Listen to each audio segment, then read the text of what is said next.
Messi এতটাই দ্রুতগতির ছিল যে তাকে ট্যাকল করা কঠিন ছিল। আমি চেয়েছিলাম ফাউল করতে, তবে তিনি কোন ফাঁক দিয়ে যে চলে যেতেন আমি বুঝতেই পারতাম না।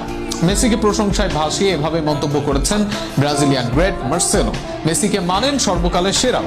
এই রিয়াল মাদ্রিদের সাবেক তারকার মেসি সম্পর্কে বক্তব্য নিয়ে আরো বিস্তারিত শুনুন প্রতিবেদনে।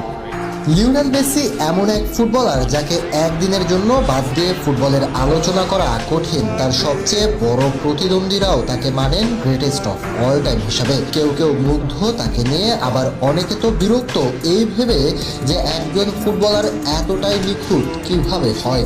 আর সেই ক্যাটাগরিরই একজন ব্রাজিলের মাদ্রিদ কিংবদন্তি মার্সেলো। লিওনেল মেসিকে তিনি ব্যাখ্যা করেছেন অসাধারণ ভাব। মাদ্রিদের ইতিহাসের অন্যতম সেরা এই কিংবদন্তি নিজেই ছিলেন মাঠের অলরাউন্ডার। হ্যাটার্সবিহীন এই তারকার চোখে মেসি ছিলেন গতিসম্পন্ন, ধরাছোঁয়ার বাহিরের একজন। রিয়ালের সাবেক এই লেফট ব্যাক সম্প্রতি লা রেভুলেতাকে দেওয়া সাক্ষাৎকারে বলেন, আমি তার অনেক প্রশংসা করি। সে একটা পাগল, সে অবিশ্বাস্য।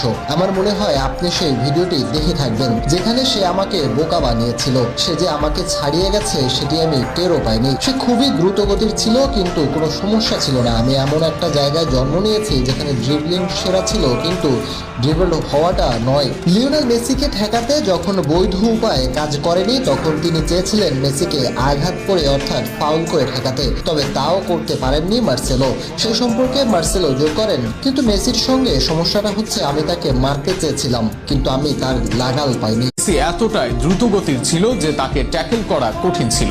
আমি চেয়েছিলাম ফাউল করতে, তবে তিনি কোন ফাঁক দিয়ে যে চলে যেতেন আমি বুঝতেই পারতাম না। মেসিকে প্রশংসায় ভাসিয়ে এভাবে মন্তব্য করেছেন ব্রাজিলিয়ান গ্রেট মার্সেলো। মেসিকে মানেন সর্বকালের সেরাও। এই রিয়াল মাদ্রিদের সাবেক তারকার মেসি সম্পর্কে বক্তব্য নিয়ে আরো বিস্তারিত শুনুন প্রতিবেদনে। লিওনেল মেসি এমন এক ফুটবলার যাকে একদিনের জন্য বাদ দিয়ে ফুটবলের আলোচনা করা কঠিন। তার সবচেয়ে বড় প্রতিদ্বন্দ্বীরাও তাকে মানেন গ্রেটেস্ট অফ অল টাইম হিসাবে। কেউ কেউ মুগ্ধ তাকে নিয়ে, আবার অনেকে তো বিরক্ত এই ভেবে যে একজন ফুটবলার এতটাই নিখুঁত কিভাবে হয়। আর সেই ক্যাটাগরিরই একজন ব্রাজিলের মাদ্রিদ কিংবদন্তি মার্সেলো। লিওনেল মেসিকে তিনি ব্যাখ্যা করেছেন অসাধারণ ভাব। মাদ্রিদের ইতিহাসের অন্যতম সেরা এই কিংবদন্তি নিজেই ছিলেন মাঠের অলরাউন্ডার। হ্যাটার্সবিহীন এই তারকার চোখে মেসি ছিলেন গতিসম্পন্ন, ধরাছোঁয়ার বাহিরের একজন। রিয়ালের সাবেক এই লেফট ব্যাক সম্প্রতি লা রেভুলেতাকে দেওয়া সাক্ষাৎকারে বলেন, আমি তার অনেক প্রশংসা করি। সে একটা পাগল, সে অবিশ্বাস্য। আমার মনে হয় আপনি সেই ভিডিওটি দেখে থাকবেন যেখানে সে আমাকে বোকা বানিয়েছিল।